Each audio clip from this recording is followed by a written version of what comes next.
नमस्ते सबैजनालाई मेरो युट्युब च्यानलमा। आज हामी यही जेष्ठ 30 गतेदेखि आषाढ 13 गतेसम्मको लागि हेम स्टार ऊर्जा कम्पनी लिमिटेडले आफ्नो आइपिओ निष्कासन गरेको छ। यो एउटा हाइड्रो पावर सेक्टरको कम्पनी हो।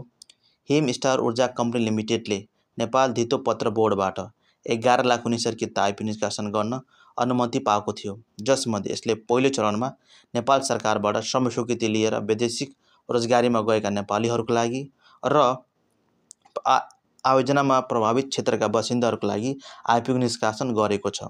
पहिला हामी कुरा गरौँ वैदेशिक रोजगारीमा गएका नेपालीहरूको लागि। हेम स्टार ऊर्जा कम्पनी लिमिटेडले यही जेष्ठ 30 गतेदेखि आषाढ 13 गतेसम्मको लागि 93,250 किता सेयर निष्कासन गर्न भएको छ, जसमा कम्तीमा 10 किता र बढीमा 10,000 किता सेयर आवेदन दिन सकिनेछन्। अब हामी कुरा गरौँ आयोजना प्रभावित क्षेत्रका बासिन्दाहरूको लागि। हेम स्टार ऊर्जा कम्पनी लिमिटेडले जेष्ठ 30 गतेदेखि आषाढ 13 गतेसम्मको लागि 1,86,500 किता सेयर निष्कासन गरिसकेको छ, जसमा कम्तीमा 10 किता र बढीमा 10,000 किता सेयर आवेदन दिन सकिनेछन्।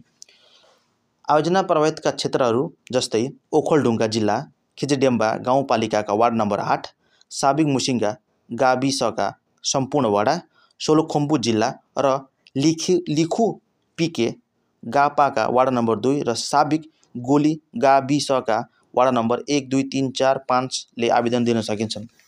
त्यहाँका बासिन्दाहरूले केन्द्रमा पनि गएर दिन सकिन्छन्, जस्तै सृजन ब्याङ्क इन्टरनेसनलको लिपुलेक 3 का सोलुखुम्बुमा र ओखलढुङ्गा जिल्लाका रहेका महिला वार्ड नम्बर 8 का महिला भवनमा, ओखलढुङ्गा जिल्लाका खिचडियाम्बा वार्ड नम्बर 8 मा रहेका जनस्वास्थ्य भवनमा र वडा कार्यालयमा सोलुखुम्बुका वडा कार्यालयमा पनि दिन सकिनेछन्। त्यसको लागि मैले आफ्नो यो भिडियोमा त्यो सम्पर्क व्यक्तिको नाम भयकुमार राई, सञ्जीव श्रेष्ठ, केशव कुमार बस्नेत, सरोज कोइराला र कन्ट्याक्ट नम्बर सहित मैले भिडियो हालेको छु। त हस्, धन्यवाद साथीहरू। यति नै भिडियो थियो।